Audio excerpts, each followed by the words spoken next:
pleased to bring in Middle East analyst Thane Rosenbaum, a distinguished university professor at Touro University. He's also written a new book, author of Beyond Proportionality, Israel's Just War in Gaza.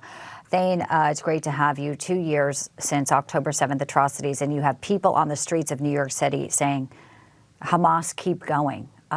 When you see that, I'm sure it sickens you like many of us, but we know this is actually the reality and we have to face it. Bianca, it's like a Twilight Zone reality, however, right? If you had told someone before this that, a terrorist organization that's not a state and civilians from that area would gang rape teenage girls, behead people, torch babies, kidnap grandparents, kill people in front of their family members, and that within days, the Western world on universities and the entertainment and culture communities would be rooting for the bad guys. The girls that were gang raped were hippies. They were peaceniks from the South. These were not military people. They were kids. You would think universities, rather than build encampments supporting terror, they would all be going nuts. They'd be losing their mind. Wait a minute. You're saying, like, if we went to Coachella or if we were in Woodstock or anywhere that we went to a rock concert, something like this could happen to us, and we would be gang raped in front of our boyfriends, and yet they were rooting for the bad guys. And that's what makes this all so surreal 2 years later. Right. It is disgusting. And, when they go out, and some of them saying from the river to the sea, they're just uneducated. They had Marxist professors. They don't understand what they're saying. But the reality is happening. And what happens with a Mamdani mayor? I mean, he just put out that statement. I want to put it up one more time because, the polls are showing that he's ahead.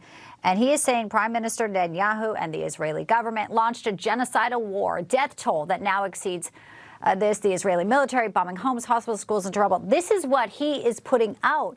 This is what people of New York are voting for. He says, I do mourn the lives and pray for the families that have been shattered. Our government has been complicit through it all.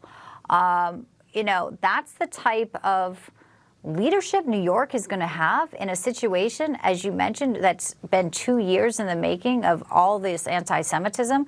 What more is to come, Thane? Yeah, Bianca, you're talking about a man who may be the mayor of the largest city in the country with a Jewish population, and he's spreading the lie of a genocide. You just showed my book, Beyond Proportionality, Israel's Just War in Gaza. This is a war. It's not a genocide. In no other instance during wars has death tolls, casualties of war been mischaracterized as a genocide.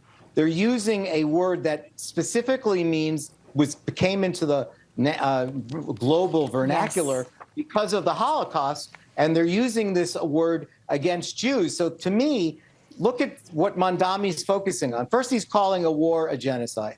Secondly, he's not talking really about Israelis. He's talking about terrorists. Third, he doesn't even know how many civilians were killed. Hamas is a notorious liar when it came to that.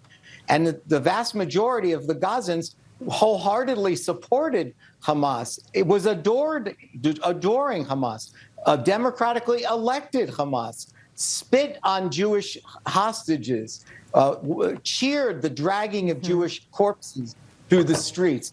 This is the innocent civilian that we've gotten behind. Yeah. So, no, this is very distressing. And you would think that the mayor of the largest city in the country that had Jews would be more responsible and more sympathetic to what happened.